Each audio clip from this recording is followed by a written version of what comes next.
It's called the Bodily Autonomy Ordinance. Now, before we get into it, I just want to give like a little warning or disclaimer here or whatever, is that the topic can be controversial to you if you hold certain political or religious beliefs. We're not going to discuss that. Everybody is entitled to their own political and religious beliefs. And if you hold some of these beliefs, you're not going to agree with this ordinance whatsoever. But that is beside the point. You as a landlord are bound to uphold the certain laws, whether you agree with them or not. And this is just going to be a new ordinance here. What this ordinance, so we're just going to talk about, housing and housing rights. We're not going to talk about the political and religious implications. Okay.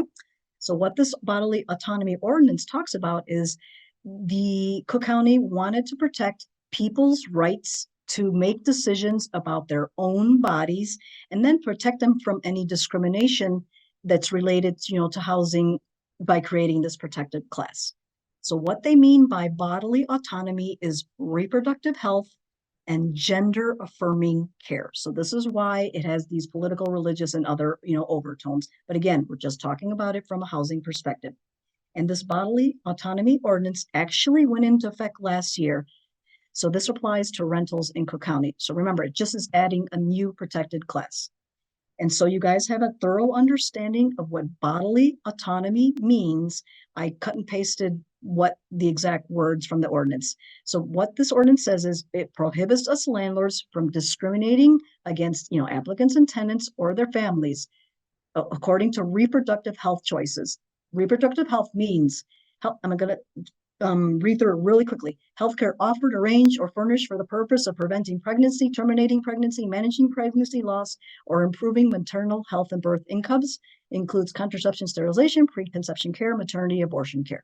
So if you find out your tenant made one of these life choices and you don't agree with it, what this law is saying is you cannot deny the tenant, applications, allow them to live at your property. You can't kick your tenants out, find an excuse there just because you don't agree with their choices. Same thing here for gender affirming care. What the ordinance defines is services, supplies, drug therapies, other care that an individual may receive to support and affirm the individual's gender identity.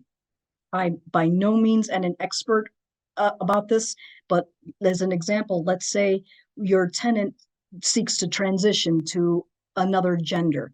Your tenant named Tom is now whatever, a female name, and you personally have religious beliefs that don't agree with that. You cannot discriminate against them. You cannot terminate their tenancy. It's just protecting the tenants, again, according to their own individual choices, according to their body, whether you agree with it or not. Mm-hmm. But I guess the reason in Cook County actually had several publications they released where they reiterated very, very strongly why they felt that they needed to pass this ordinance. And again, not getting into the politics of it, it's because everybody knows the recent Supreme Court ruling, and then other states have then, as a result of that, started to pass these incredibly restricted laws related to, reproductive health and gender care.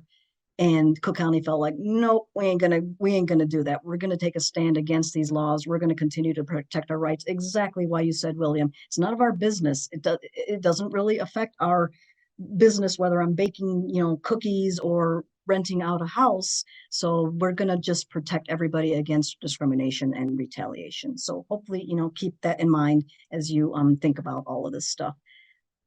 I put this together because I have this in a list here in my, rental criteria, but I don't think we are aware sometimes of how many protected classes we, in particular in Cook County and Chicago, have to comply with. So I compiled all of them. I hope I didn't miss one. Again, do your own due diligence, but I think I covered everybody.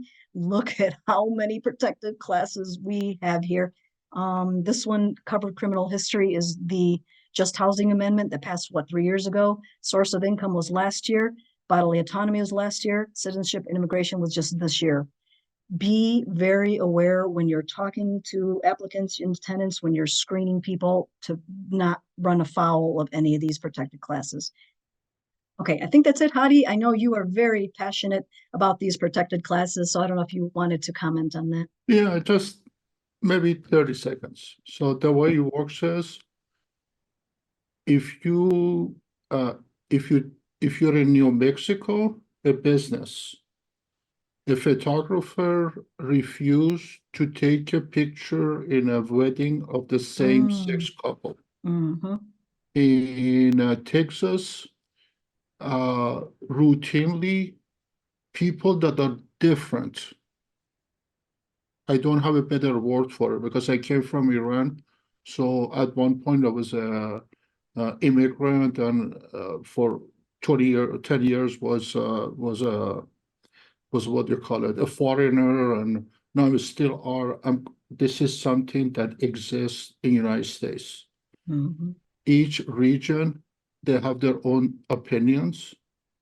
Is one of the most complicated Yep. trees you can live in because something that sounds reasonable in Illinois, it doesn't sound reasonable in other parts of the country.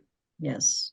It's You're absolutely right, Heidi. If I could just make a comment here, I you're don't right. know how This I this should this put bodily it. autonomy would never, ever even get to the level of talking about it in certain areas of the country. Right. You're right. So if you're different, then it's okay for the person that have, what do you want to call it, Mary? Power Mm-hmm.